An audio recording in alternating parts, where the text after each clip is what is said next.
Gainsbourg គុណខ្មែរ Super Strike ចុងសប្តាហ៍ថ្ងៃអាទិត្យនេះនឹងនាំអារម្មណ៍ទស្សនិកជនដែលស្នេហាវិស័យកីឡាប្រដាល់គុណខ្មែរ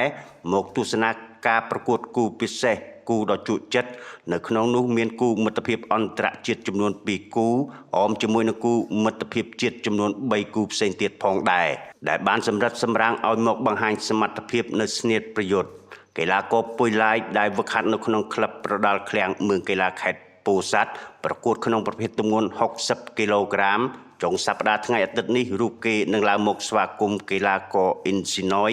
អ្នកឆ្លងដែនមកពីប្រទេសថៃមុនការប្រកួតមកដល់កីឡាករពុយឡាយបានបង្ហាញពីអារម្មណ៍សប្បាយចិត្តដែលអ្នកគ្រប់គ្រងកម្មវិធីប្រដាល់របស់ស្ថានីយទូរទស្សន៍ PNN ផ្ដល់ឱកាសឲ្យរូបគេបានបង្ហាញនៅសមត្ថភាពជាលើកទី1ជាមួយនឹងកីឡាករបរទេសហើយខ្លួនក៏បានបដិញ្ញាចិត្តថានឹងធ្វើឲ្យបានល្អសម្រាប់ការប្រកួតមួយនេះបាទបងការវឹកហាត់ជិបលើបល្អបងបាទសុខភាពអត់អីទេបងរាងកាយធម្មតាជួបតែមិត្តភាពខ្មែរទេបងបាទបងសូមអរគុណគេដែលផ្ដល់ឱកាសឲ្យខ្ញុំប្រកួតអន្តរជាតិលើកទី1នៅប៉ុស្តិ៍ PNN អរគុណលោកគ្រូម៉ាស្ថេនមានអារម្មណ៍ថាសប្បាយចិត្តរីករាយជាខ្លាំងដែលបានវាយអន្តរជាតិលើកទី1ខ្ញុំនឹងបដិញ្ញាចិត្តវាយអស់ពីសមត្ថភាពខ្ញុំបាទពុយឡាយខ្ញុំសូមអរគុណដល់ម្ចាស់ស្ថានីយហើយនឹងចាស់ sponsor ដែលបានផ្ដល់ឱកាសឲ្យខ្ញុំប្រកួតអន្តរជាតិលើកទី1នេះដល់ឡែកគូមិត្តភាពអន្តរជាតិមួយគូទៀតរវាងកីឡាករតែវណ្ណាមកពីក្លឹបប្រដាល់នាគរាជចតុមុខប្រកួតក្នុងប្រភេទទម្ងន់69គីឡូក្រាម